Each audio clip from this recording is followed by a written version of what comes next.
Hey heroes, Kolz here. Today I'm going to be walking you through Hero Clash in Heroes vs. Hordes. It goes along with Boss Brawl as another way to compete against other players in the game to earn rewards. While in Boss Brawl, everyone fights against the same boss, in Hero Clash, you're actually fighting against other heroes. In fact, it's fun to try and find the people in your guild and fight against them. You win battles in Hero Clash in order to move up in leagues and to earn tokens to exchange in the Hero Clash shop. You can earn some amazing rewards in the Hero Clash shop, at least according to the game.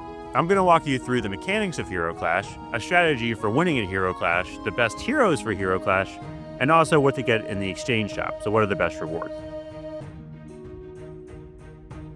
This event lasts a week and occurs every other week, so you get about 2 of them per month. Each day you're rewarded 5 tickets. You use the tickets to fight other heroes. For every winning match you get league trophies. You get more league trophies against opponents that have more league trophies. And your goal is to accumulate as many as possible to move up in the leagues and get end of season rewards. For someone like me who's played Hero Clash a lot, I start out with 175 league tokens. You can see that at the bottom and in League 3. In order for me to maximize the number of tokens that I can get in Hero Clash, I actually need to refresh right away. So what happens is you'll see here that the top competitive hero now has 217 league tokens. And that means that I will get more tokens for beating him. Now the power score there is a good indicator of how strong your opponent is relative to you. So you can see down at the bottom, I have a 203 million power score, and this Artificer has 102 million power score. In Hero Clash, you need to mentally at least double the power score of your opponent. So if it says 102 million, it's more like 200 million. And so even if your power score is much higher like mine is, this would actually be a very close match. So I'm looking for people with substantially lower power scores, like the second guy at 300,000, in order to fight them instead of fighting people that are much higher power score. You can scout a bit more if you click on the hero's portrait, and then you can check out both of their equipment level and their talent level. And so you can see here that he's talent level 946 and equipment level 720. So he's in full mythic gear, and he's actually got 100 talent levels on me. So even though his power score is 100 million lower for some reason, he's as strong, if not stronger than I am. And so that'll be a close match. You get 5 tickets a day, whether you win or lose. Unlike in other game modes, if you enter into a run in Hero Clash and then immediately exit within the first 10 seconds, you will not get your ticket back. It'll be a forfeited match. So you have to start fighting once you load into a Hero Clash. Real quick, there are certain modifiers for Hero Clash that you want to know about. Number 1 is that there's no evasion. Not really a big deal, but it'll end fights a little bit faster. Number 2, there's no regeneration. Again, that's not really a big deal. Just want the games to end when you start getting hit. There are only 3 starting upgrades, so you can't cheese it like you do in the arena and stack up all your starting upgrades. Everybody gets 3, and that way it's more fair. The cooldown cap is set at 40%.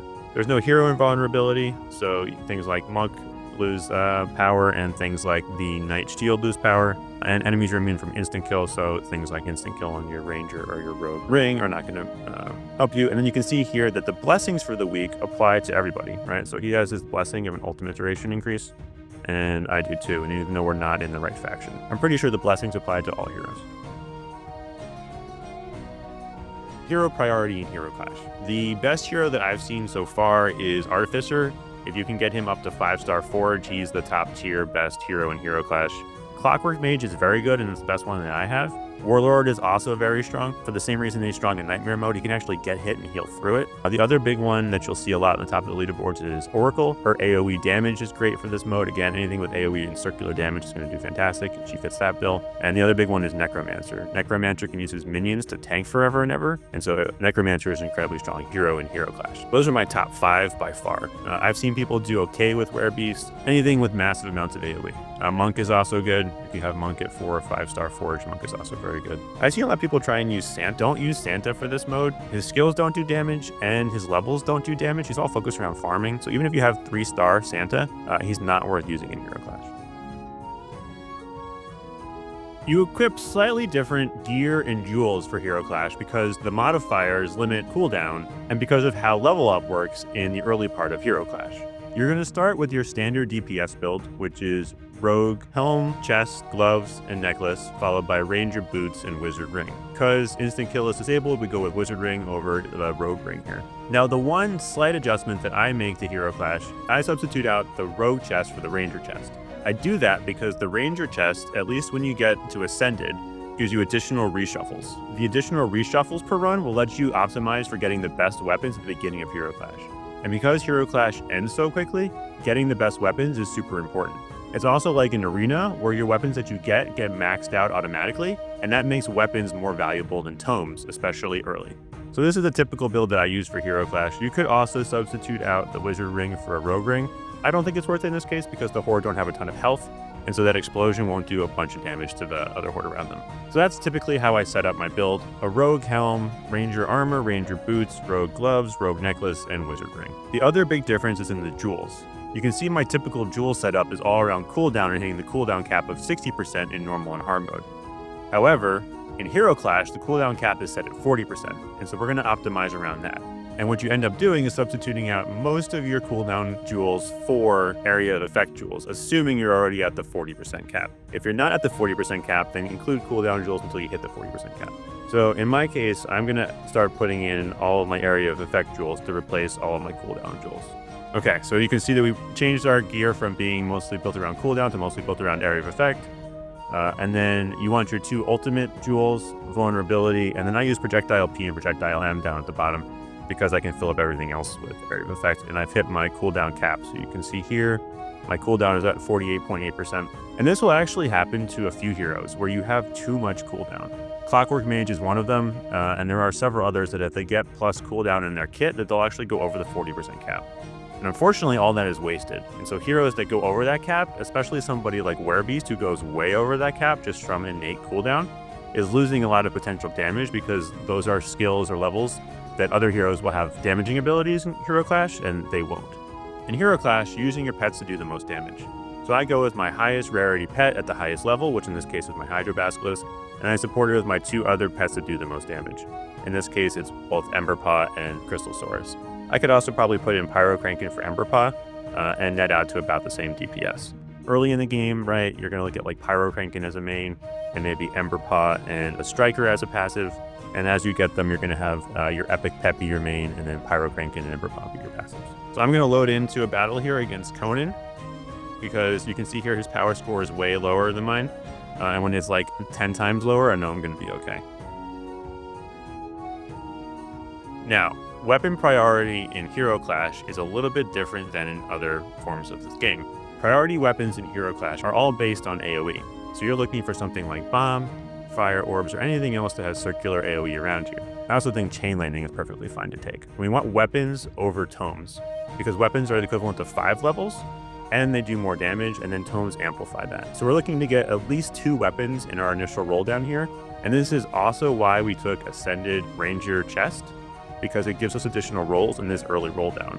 And Hero Clash doesn't get much past level 2 or 3, and so you're only going to get to choose like 4 or 5 weapons typically. So you need the weapons become super important, and that's why early rolls matter a lot. Tome priority is Area Tome, followed by Duplicator and Damage Tome are kind of equal depending on whether or not you got Fire Orbs and can evolve them. And then past that, you're not really going to get any more tomes, but like Crit Tome would be a good one to get. So assuming you've hit your cooldown cap of 40% in this mode, Area of Effect is going to be the next big booster to your damage. So we're going to go with Bomb here. And then for the high efficiency tomes, we're looking for Area Tome, so that's great. Mighty Boar is very strong. If you're lucky to have that special weapon, it's very good in this mode. I'm actually going to take Area Tome here, and I'm going to try not to evolve my rocket right now. I'm going to save that because I know in future rolls I'll be able to, and instead I'm going to look for something like Smoke Bomb or for Fire Orbs. Divine Aura is not bad. All right, Fire Orbs, there we go. So that was basically as perfect as a first round as I could possibly get. I got Fire Orbs, Area Effect, and Bomb, which is going to maximize my damage. Now this guy's not going to last very long because I'm much stronger than him, and so at this point I'm just going to upgrade my rocket. And you can see he's going to blast out pretty quick. So that's how you typically want to run a Hero Clash. You want to find those 3 weapons against a much weaker opponent and then just bomb them into oblivion. And you can see there that I got 33 tokens in the league down at the bottom for that victory.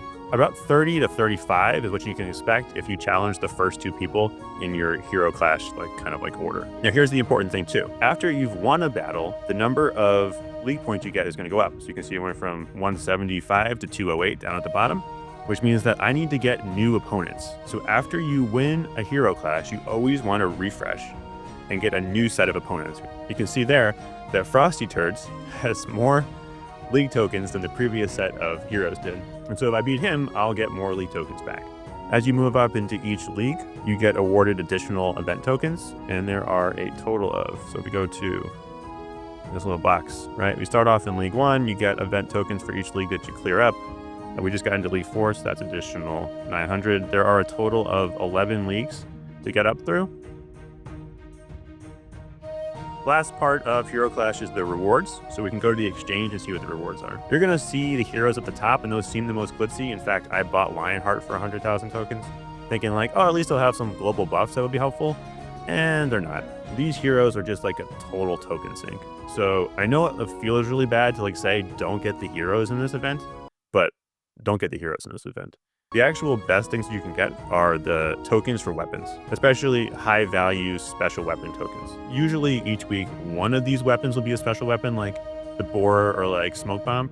You might consider, if you're early in the game, getting fire orbs or bomb tokens, because you do need to buy 3,000 of them with super tokens, at least I did. This will save you 1 week of arena if you buy them here. I've actually bought Monk's weapon tokens from this, so I think that was a good buy. And I would advocate that you get past the token sinks of the heroes and kind of mentally just prepare yourself for buying weapon tokens. Now, if you want the hero just because you want to Pokemon it and collect them all, go for it. As part of the season pass, you can pay money to get additional Clash tokens and tickets per day. I don't think that's worth it at all. Hero Clash takes forever and the rewards aren't fantastic, that you should just get used to the grind. So, to recap, the most important parts for Hero Clash are refresh after every fight and fight the person that you think you can beat that has the highest number of league trophies. You can always scout them to check out their both equipment level and their hero level to see if you think you can beat them. Prioritize weapons early in Hero Clash, weapons over tomes, and you want to, once you hit your 40% cooldown, just go for area effect all the way. Hero-wise, there are those 5 best heroes: Artificer, Warlord, Clockwork Mage, Oracle, and Necromancer. But anything that does a bunch of ranged AoE damage is going to be your best friend here. All right, I'm Kolz. I'm a high-level HBH player. This is my guide to Hero Clash. Feel free to ask me questions here on Reddit or on Discord. Feel free to DM me on Discord to help you go through kind of anything in more detail that you want. Subscribe to the channel if you like the content, and please like this video if you liked it. And remember, always do your adventures! I gotta fix that back button, yo.